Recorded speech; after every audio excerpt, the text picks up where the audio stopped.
आधार की बात करें और आधार की टीम से सीईओ आज हमारे साथ जुड़े हुए हैं, उनसे बात नहीं ना की जाए तो बात बनेगी नहीं।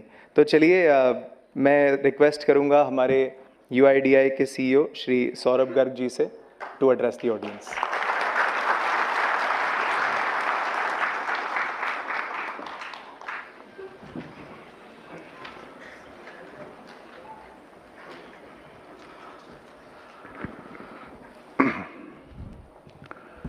नमस्कार, सुप्रभात।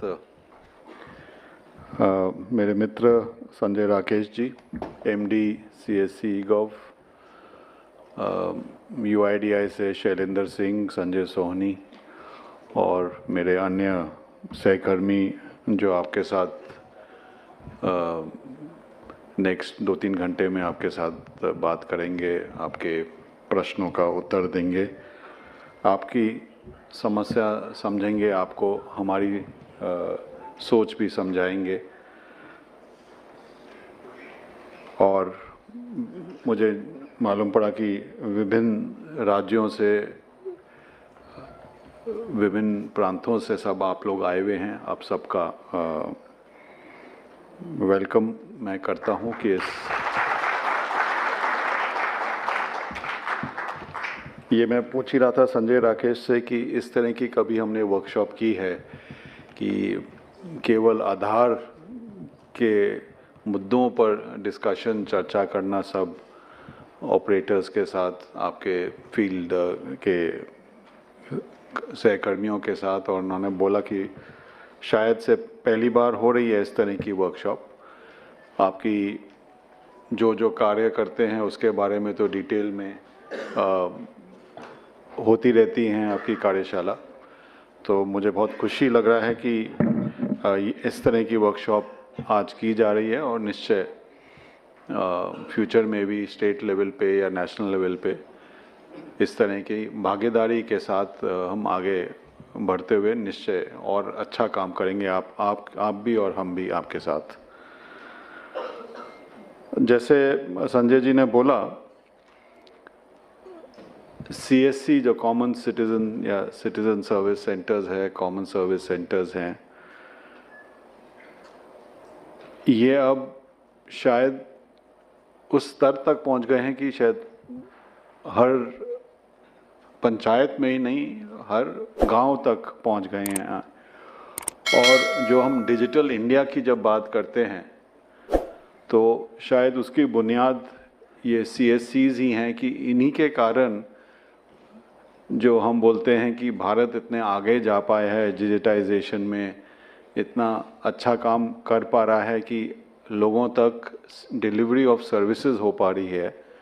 उसमें आप लोगों का बहुत बड़ा और महत्वपूर्ण रिस्पॉन्सिबिलिटी है। तो उसके लिए मैं आप सबको धन्यवाद देना को चाहूँगा, आपको कॉन्ग्रेचुलेट करना चाहूँगा, बिकॉज आप लोग हैं ग्राउंड पे, इसीलिए अलग अलग सोच भी हम कर सकते हैं पॉलिसी लेवल पे कि क्या क्या कार्य आपके जरिए डिलीवरी हो सकती है।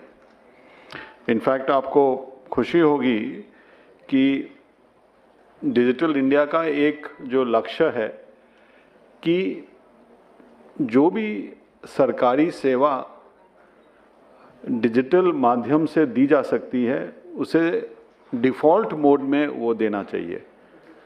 एक्सेप्शन होना चाहिए कि किसी भारत के नागरिक को किसी सरकारी ऑफिस में आना पड़े या कहीं दूर जाना पड़े वो सर्विस को लेने के लिए, अगर वो डिजिटल माध्यम से खुद के कंप्यूटर पे, खुद के मोबाइल फ़ोन पे, कॉमन सर्विस सेंटर पे जाके वो सर्विस ले सकता है तो उसे वो मिलनी चाहिए।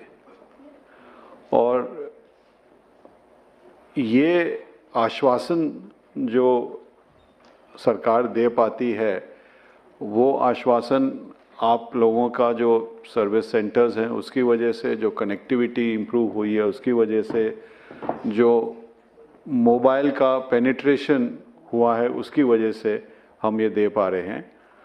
और जो विज़न है, जो हम बोलते हैं ईज़ ऑफ लिविंग, कि किस तरह हर नागरिक को सुविधा के साथ जीने का आसार बन सके।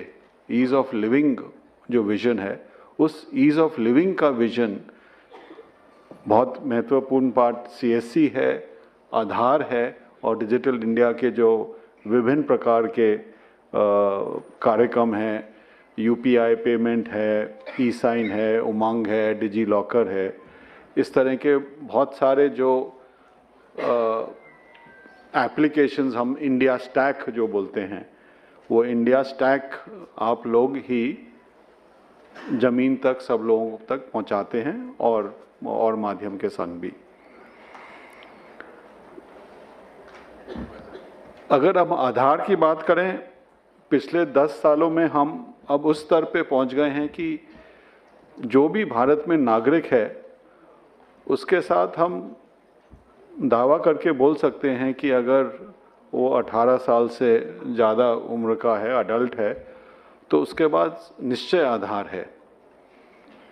0 to 5 years जो है ऑब्वियसली उसमें आधार का देने का सिलसिला चलता रहता है और वो चलता रहेगा, क्योंकि हर साल करीब 2.5 करोड़ बर्थ्स होते हैं, नए बॉर्न शिशु आते हैं हमारे देश में, तो वो तो चलता रहेगा प्रयास। लेकिन हम उस स्तर पे पहुंच गए हैं कि 100% अडल्ट्स के पास आधार है और इसी कारण जो मैंने बोला कि 1100 स्कीम्स हैं गवर्नमेंट की जो आधार को बुनियाद बनाती हैं, वो आधार को लेके ही आगे चलती हैं और यही बुनियाद बना के हम जो ईज़ ऑफ लिविंग का है कि डिजिटल सर्विस ऑफ डिलीवरी होना चाहिए, वो बुनियाद है। आगामी दिन में अब फिर क्या फोकस रहेगा हमारा आधार का? एक तो है ही एनरोलमेंट, तो अब 2.5-3 करोड़ हर साल होगा, जितना बर्थ्स हैं प्राय उतना एनरोलमेंट हो गए, तो नए एनरोलमेंट तो ऑटोमेटिकली हम एक समीक्षा भी कर रहे थे हमारे लोग, तो वो बता रहे थे कि एवरेज अगर हम देखें तो एक ज़िले में प्रतिदिन 10 या 15 नए एनरोलमेंट से ज़्यादा नहीं होते हैं पूरे ज़िले में, एवरेज की बात कर रहा हूँ। तो ऑब्वियसली नए एनरोलमेंट लिमिटेड हैं और उसके हिसाब से हम अपना जो फील्ड का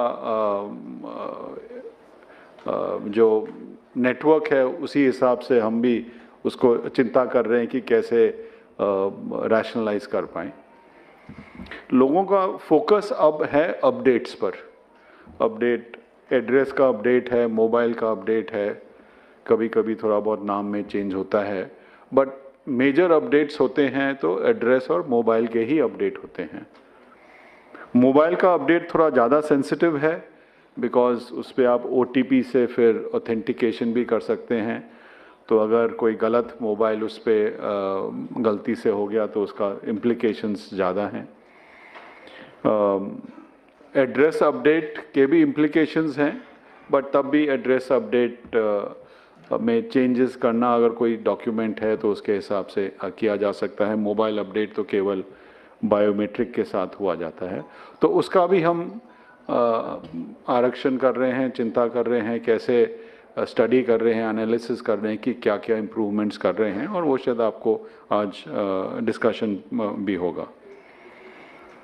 लेकिन जैसे संजय ने बोला कि अगर आधार के इंफॉर्मेशन में कोई भूल हो जाती है तो उस नागरिक के लिए उसके लिए बहुत इम्प्लिकेशंस काफ़ी ज़्यादा हैं और इसीलिए हमें कभी कभी सख्ती करनी पड़ती है कि कोई अगर गलत काम हुआ या कभी कभी गलती से भी हो जाता है, कभी कभी गलती ना होके भी ही किया जाता है, तो दोनों को देख के ही हमें आगे बढ़ना है। लेकिन ऑब्जेक्टिव वही है कि नागरिक को जो सर्विस मिले वो अच्छी सर्विस मिले, टाइम पर मिले, क्वालिटी मिले, कर्टियस मिले, कोई रूड बिहेवियर ना हो और प्राय आप सब लोग ने बहुत अच्छी तरह काम कर रहे हैं और मैं ये आशा करता हूँ करते भी रहेंगे। जैसे मैंने बोला कि अगले 5 या 7 वर्ष में क्या क्या अपॉर्चुनिटीज़ आएंगी जो आप देख सकते हैं कि आपके लिए CSCs के लिए ग्रोथ की अपॉर्चुनिटीज़ होंगी? अभी हम जो ऑथेंटिकेशंस कर रहे हैं करीब 7 करोड़ रोज के ऑथेंटिकेशंस हैं। ऑथेंटिकेशन मतलब जो OTP से या बायोमेट्रिक से, फिंगरप्रिंट या आइरिस से करते हैं। जैसे आप जानते हैं राशन की दुकान में कोई जाता है तो वहाँ पे उसे अंगूठा देना पड़ता है और फिर राशन विड्रॉ करता है। कोई बैंकिंग कॉरेस्पॉन्डेंट है आप में से काफ़ी लोग, आप जानते हैं कि कोई अपना बैंक से कोई पैसा डिपॉजिट करना चाहता है, विड्रॉ करना चाहता है तो उसे ऑथेंटिकेट करना पड़ता है, फिंगरप्रिंट से करना होता है। तो इस तरह के ट्रांजैक्शंस जो हैं, इस तरह के जो प्रोसेस है, प्रतिदिन करीब 7 करोड़ रोज हो रहे हैं। कुछ 1-2 साल पहले ये केवल 4-4.5 करोड़ था, हर साल बढ़ोतरी हो रही है। कुछ दिनों पे तो 8 करोड़ तक भी पहुंच गया है और हमारी यही आशा, यही एक्सपेक्टेशन है कि अगले 1-2 साल में ये 10 करोड़, 15 करोड़, 20 करोड़ प्रतिदिन होगा। जिस हिसाब से स्कीम्स, जो गवर्नमेंट की स्कीम्स हैं, उनको आधार में अंतर्भुक्त किया जा रहा है और जिस हिसाब से हम बोल रहे हैं कि जब आधार का इस्तेमाल करें उसको ऑथेंटिकेट या वेरीफाई ज़रूर करें, नहीं तो कभी कभी लोग बाग फ़ोटोशॉप कर देते हैं कि अपनी फ़ोटो लगा दी किसी के आधार पे और फिर चलाने की कोशिश की। तो वो ऑथेंटिकेशन बहुत ज़रूरी है। जिनके पास ऑथेंटिकेशन का माध्यम नहीं है वो वेरीफाई कर सकते हैं। वो जो QR कोड है, आप सबको मैं बताना भी चाहूँगा और आपसे अनुरोध भी करूँगा कि जब भी आप किसी नागरिक से आधार के बारे में कोई चर्चा करते हैं तो आधार को वेरीफाई करना बहुत सरल है। आप तो जानते ही हैं, हर आधार कार्ड में, PVC कार्ड में एक QR कोड होता है। वो QR कोड आप गूगल प्ले स्टोर से, हमारा एनक्रिप्टेड QR कोड रीडर है, M आधार है, जो M मोबाइल आधार है, उस ऐप में भी है। आप उस QR कोड को पढ़ सकते हैं कि वाकई में वो जो आधार नंबर दिखा रहे हैं वो किसके नाम पे और क्या फ़ोटोग्राफ है। अगर किसी ने वो नाम में अंतर कर दिया है, कोई और नाम टाइप करके फ़ोटोकॉपी दिखा रहे हैं या फ़ोटो चेंज कर दी है, बहुत सरल तरीका है ये जानने को कि इसमें कोई टैम्परिंग तो नहीं हुई। हमारा यही प्रयास है, हम इसको पब्लिसाइज कर रहे हैं कि लोग बाग जब भी कोई आधार का दिखाते हैं तो उसको फेस वैल्यू पे ना लेके उसको वेरिफिकेशन ज़रूर करें। और इनफैक्ट जब आधार शुरू हुआ था 10 साल पहले, मालूम नहीं कुछ लोग आप उसमें अंतर्भुक्त होंगे, आधार पहले ये सोच नहीं थी कि आधार को कोई कार्ड दिया जाएगा। वो लोगों का था कि जब तक कोई पेपर का कार्ड ना मिले उन्हें वो नहीं होता कि हमारे पास कोई आइडेंटिटी है। आधार का जो मैं बोलूँगा यूनिकनेस है, स्ट्रेंथ है, वो यही है कि आप उसे वेरीफाई कर सकते हैं कहीं भी, कैसे भी। अगर आपके पास कहीं कंप्यूटर है, कनेक्टिविटी है तो उससे, नहीं तो हमारे पोर्टल पे जाके आधार नंबर आप टाइप करेंगे, वो मालूम पड़ जाएगा कि ये कोई 12 डिजिट का नंबर है या वाकई में आधार इशू हुआ है इस नंबर के अगेंस्ट। तो अगर किसी ने ऐसे ही कोई 12 रैंडम डिजिट्स आपको दे दिए, वो भी आप चेक कर सकते हैं। तो आधार का वेरिफिकेशन हो सकता है, यही इसकी स्ट्रेंथ है और यही कारण है कि इतने अनुष्ठान इसको लेने के लिए भी तैयार रहते हैं। लेकिन कभी कभी वो वेरिफिकेशन हम इतना नहीं करते, इसीलिए ये प्रॉब्लम्स बीच बीच में हमें नॉलेज में आती हैं। तो जो मैं यूज़ केसेस की बात कर रहा था कि 7 करोड़ प्रतिदिन है और ये बढ़ेगा। एक तो आप जानते ही हैं जो आधार इनेबल पेमेंट सिस्टम्स है, बैंकिंग कॉरेस्पॉन्डेंस करते हैं।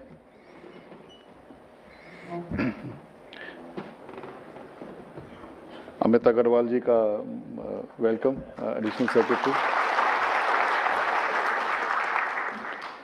तो एक तो यूसेज जो है आधार इनेबल पेमेंट सिस्टम्स है, एक जो अब तक इतना यूज़ नहीं हुआ है और फ्यूचर में होगा, और वो है ई साइन। कि आप जैसे कोई भी डॉक्यूमेंट है उसको डिजिटली आप कोई भी साइन कर सकता है कि मैंने साइन किया है कि नहीं, वो प्रमाणित भी हो सकता है कि वाकई में साइन किया है ये। तो वेदर वो लैंड रिकॉर्ड का डॉक्यूमेंट हो, कोई सेल डीड हो, कोई और तरह का अग्रीमेंट हो, उसमें डिजिटली साइन हो सकता है। और इसका जो इस्तेमाल है वो भी आगामी दिन में बढ़ेगा। और जो मैं जो बोल रहा था कि एनरोलमेंट एंड अपडेट एक स्टेबलाइजेशन पे आ गया है, वो उस स्टेबिलिटी पे रहेगा। और जो अपॉर्चुनिटीज़ है आप जैसे CSCs के लिए, वो है कि आधार का किस तरह जो डिफरेंट यूजेस हैं वो कैसे बढ़ेंगे।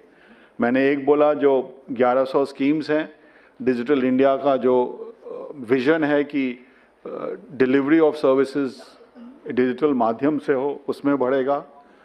बैंकिंग कॉरेस्पॉन्डेंस का तो आप जानते ही हैं, फाइनेंशियल सिस्टम में आधार का यूसेज फॉर ऑन बोर्डिंग जो eKYC बोलते हैं उसके लिए बहुत है, तो उसमें यूसेज है।